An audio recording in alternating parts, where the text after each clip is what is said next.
Amigas y amigos, estamos de nuevo en este curso Dios y Dioses en cortos teológicos.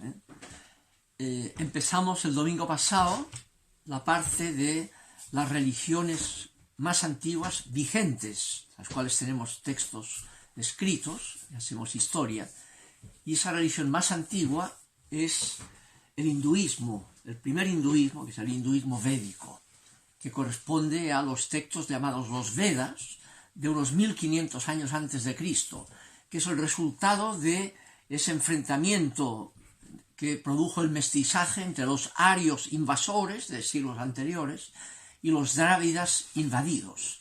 Ese mestizaje desigual producido por ese enfrentamiento es lo que constituye el hinduismo védico primero. Hoy vamos a ver cómo a partir del 1500 y el comentario que hacen la casta sacerdotal, los brahmanes, de esos himnos védicos que constituirán con el tiempo desde el 1500 a.C. hasta el 800 más o menos, y después, pero ahí se va formando los tres tipos de textos o colecciones brahmánicas, que son los brahmana, los aranyaka, o textos de reflexión, y sobre todo los Upanishad, los textos de más metafísica, más de teología hindú, metafísica, ¿no? Y como resultado de estos comentarios brahmánicos, tenemos ya que será el paso del vedismo al brahmanismo, o del hinduismo védico al hinduismo brahmánico, que es el vigente hasta hoy día en la India, ¿no? Sobre todo, ¿no? Hablemos del hinduismo brahmánico, brahmanismo. El nombre propio es Sanatana Dharma, la doctrina del desapego. Entonces tenemos ahí dos puntos fundamentales en esta evolución del vedismo al brahmanismo, que es el concepto mismo de Dios, que es el paso del politeísmo védico al monoteísmo, vamos a ver qué tipo de monoteísmo, y segundo, el paso de una religión que remite a poderes sagrados en función de intereses propios, que apegan, ¿no?, a una religión que interpela al desapego, Sanatana Dharma. Ese es el paso, y por tanto una visión del mundo como un mundo que apega y del cual hay que desapegarse para liberarse de lo que significa esa situación mundana, ¿ya? Veamos estos dobles aspectos, ¿no? En primer lugar, el paso al monoteísmo es un paso en que uno ve que deriva a partir del politeísmo mismo, y eso explica el tipo de monoteísmo propio del brahmanismo. Es un monoteísmo trino, es el primer monoteísmo trino que, sin ver contradictorio el que sea trino y el que sea único, monoteísmo, ¿no?, sin embargo, lo hace coincidir, un poco como ocurrirá más tarde con el cristianismo, ¿no?, un monoteísmo trino, ¿ya? Tenemos el primer caso, el hinduismo brahmánico, ¿no? Esa trinidad, en el idioma hindú es el trimurti, una palabra indoeuropea, tres, ¿no? El trimurti es este monoteísmo trino. Tiene los tres nombres, son en primer lugar Brahma, y luego está Vishnu. Vishnu tiene un significado de lo positivo de la realidad, y Shiva, que es lo negativo de la realidad, positivo y negativo, que se sintetiza en Brahma. Brahma es la síntesis de la positividad simbolizada por Vishnu y la negatividad simbolizada por Shiva, ¿ya? Ahora, estos tres personajes, Brahma, Shiva y Vishnu, están presentes en la tradición védica anterior. Uno puede ver, por ejemplo, en un texto védico, no de los himnos védicos, que sale Brahma dentro de los dioses politeístas. Dice un texto del Veda, lo siguiente, leo: Brahma, tú que eres el regulador de este mundo, comprende el propósito de nuestro himno y concédenos la prosperidad. Al que los dioses protegen, está seguro de prosperar. Ojalá que, rodeados de descendientes perfectos, podamos así glorificarte en nuestros sacrificios. Es Brahma ya como un dios a quien se pide, digamos, el apoyo para tener descendientes perfectos, ¿no? Y sigue después, Brahma tiene gran fama entre los dioses y es el dueño supremo de todos los seres. Brahma, tú que eres el soberano de este mundo, comprende el alcance de nuestro himno, concédenos la posteridad. Ojalá que nosotros, rodeados de una posteridad perfecta, podamos glorificarte en este sacrificio. Remite a Brahma también.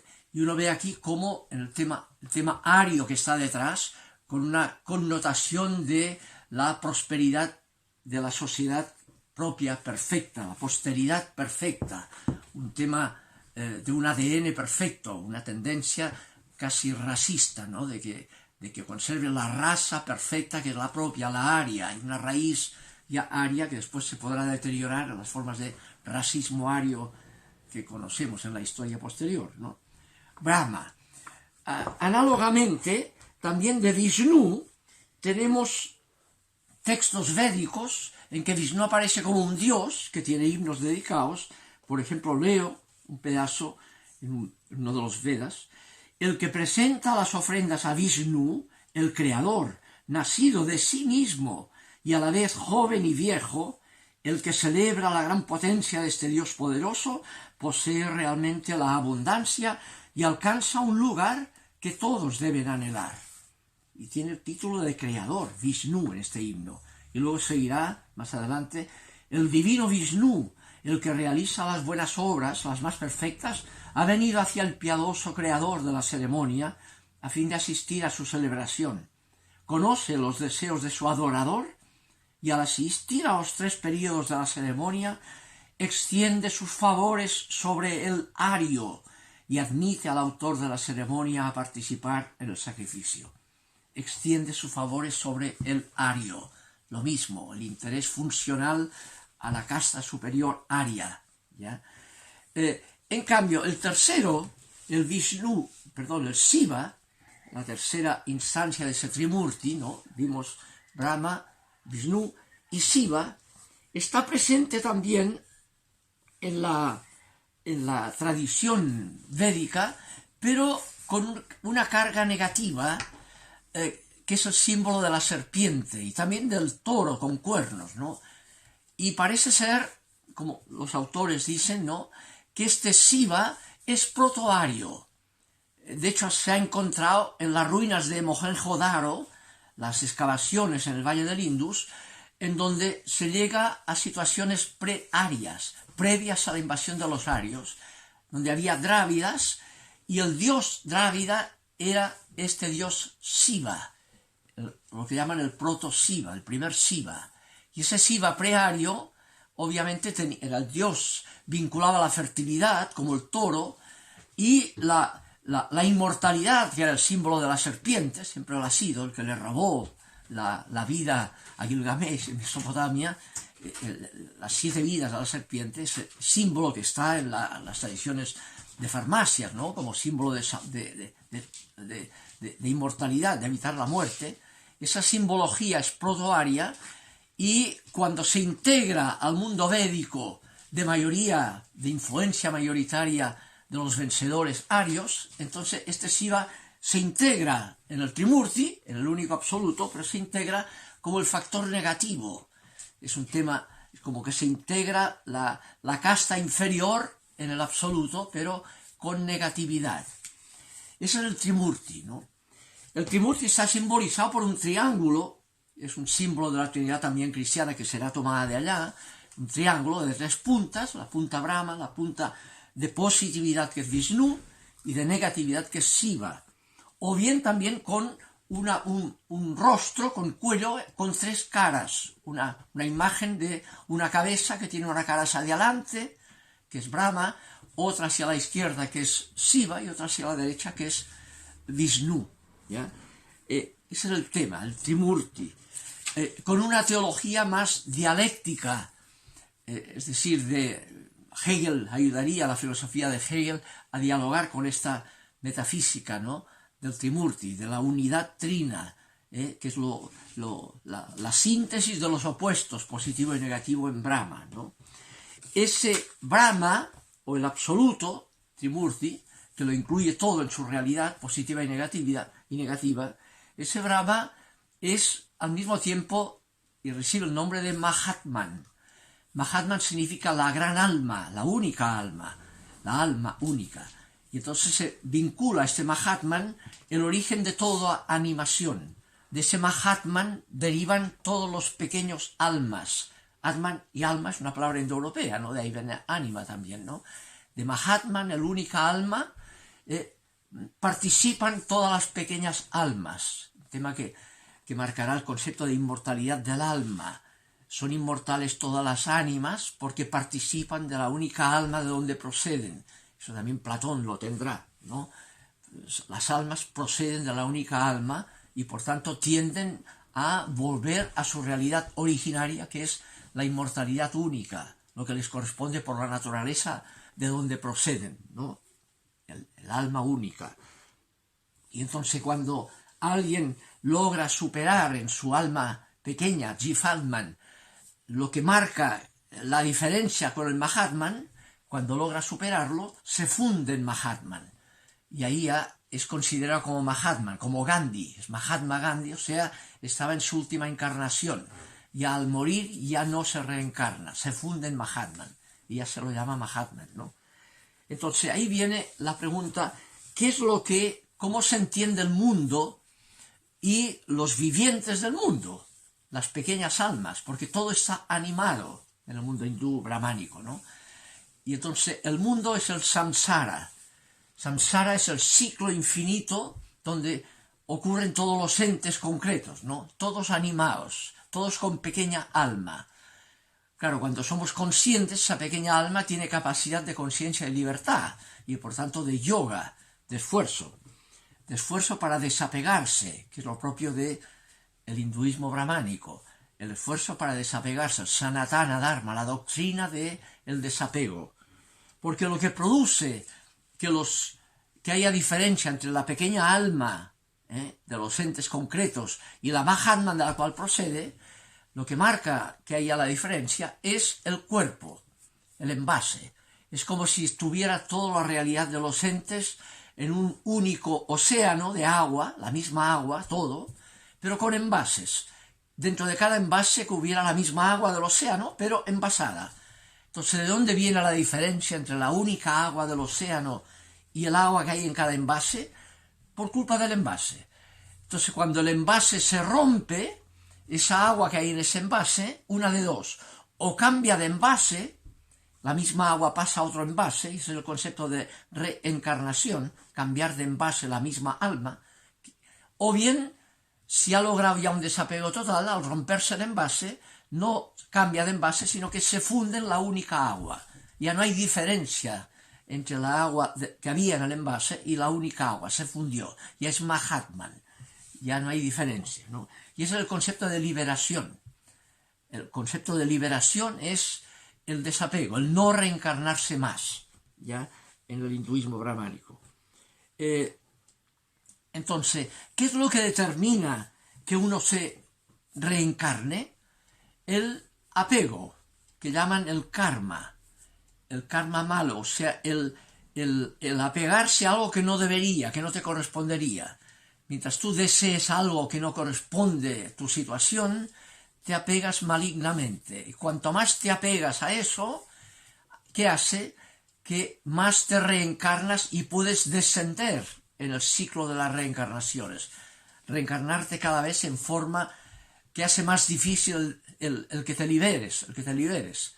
Uno puede reencarnarse en forma de un animal y entonces, claro, si no tiene conciencia, tiene que esperar que una evolución logre que de ese animal inconsciente pase a la conciencia y ahí ser capaz de yoga y de esfuerzo por el desapego. Si no, puede quedar encallado en una inercia que le hace más largo, más difícil el trabajar por el desapego, ¿no? Ese es el concepto que hay ahí, ¿no? De hecho, la visión del samsara es como si fuera un círculo que tiene 4 momentos, 4 yugas que llaman, son 4 periodos. Cada uno de esos periodos es un yuga que termina con un pralaya. Pralaya es un fin de yuga, una especie de cataclismo en que las cosas cambian, se reestructuran los Atmans también, las animaciones, y viene un segundo yuga con un segundo pralaya, un tercer yuga y luego un cuarto yuga, que es un fin de ciclo, con un maha pralaya, y ahí recomienza con otro yuga. Es un ciclo infinito de reencarnaciones, ¿no? Donde ocurre todo lo que los entes van sucediéndose en encarnaciones posteriores, ¿no? Hasta que logran el desapego total, eliminar totalmente el karma y no reencarnarse más y fundirse en Mahatman, acceder al uno, al absoluto, ¿no? Ese es el tema. Y lo último que quería en estos flashes decir es la relación entre el absoluto divino, Brahma, o sea, el Trimurti, Brahma, Shiva y Vishnu, y el mundo, el samsara, y los entes, las almas, ¿no? Los vivientes, ¿no? La relación. La relación es el concepto hindú de avatara, los avataras. Un avatara es el concepto de el Dios que se encarna, la encarnación de Dios. En la tradición hindú hay encarnaciones del absoluto divino, pero no se encarna nunca Brahma, sino cuando Dios se encarna o como Vishnu o como Shiva, o en su dimensión de positividad, Vishnu, de guiaje, o de negatividad, Shiva. Cuando es de Shiva, lo ven como tentador, como que Dios se encarna tentando, como un satanismo, ¿no? Como Satán divinizado. Se encarna como tentador, para fortalecerte, para que tú trates de no caer en la tentación, para hacerte fuerte, capaz de resistir la tentación, fortalecerte. En cambio, cuando se encarna como Vishnu, entonces es positiva, es la conducción, es para enseñarte cuáles son los caminos del desapego, los yogas adecuados. Yoga es el camino de desapego, la disciplina que te permitirá irte desapegando de encarnación en reencarnación, ¿no? Hasta llegar a no reencarnarte más y fundirte en Mahatman, liberarte. Ese es el concepto.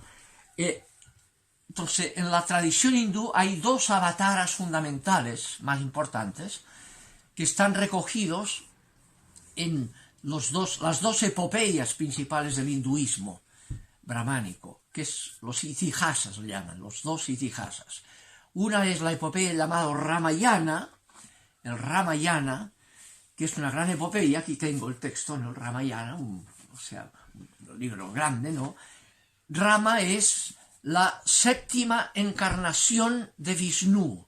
Tiene diversas encarnaciones, diversas irrupciones en el samsara para guiar. La de Rama es muy importante y es el texto del Ramayana, que es todas las peripecias, los avatares, una palabra que ha entrado en las nomenclaturas, ¿no? Los avatares de Rama en su séptima encarnación, qué guiajes dio, que es toda la historia del Ramayana, de Rama, es el Ramayana, el primer gran itihasa. Y el segundo itihasa es la encarnación de Vishnu también, pero como Krishna. El protagonista es Krishna. Y ahí es la otra gran obra, el otro gran itihasa de epopeya, que es el Mahabharata, la gran narración, que es toda la historia del Mahabharata, cuyo núcleo dentro del Mahabharata hay un texto, como un capítulo, que ha dado origen a una vertiente dentro del hinduismo que casi ha constituido una religión distinta al hinduismo brahmánico, que es el krishnaísmo. Y ese texto, que es la base del krishnaísmo, y que es una parte, un capítulo dentro del Mahabharata, se llama el Bhagavad Gita. Entonces el Bhagavad Gita constituye la doctrina de los yogas, los 18 yogas enseñados por Vishnu encarnado en Krishna, en su última encarnación, la octava encarnación, ¿no? Y eso constituirá la doctrina krishnaíta, que es la doctrina contenida del Bhagavad Gita. De eso hablaremos el próximo día, del krishnaísmo, como esta vertiente salida al interior del brahmanismo. Continuaremos entonces el próximo día con el Mahabharata, pero en su versión del Bhagavad Gita, que da origen al krishnaísmo.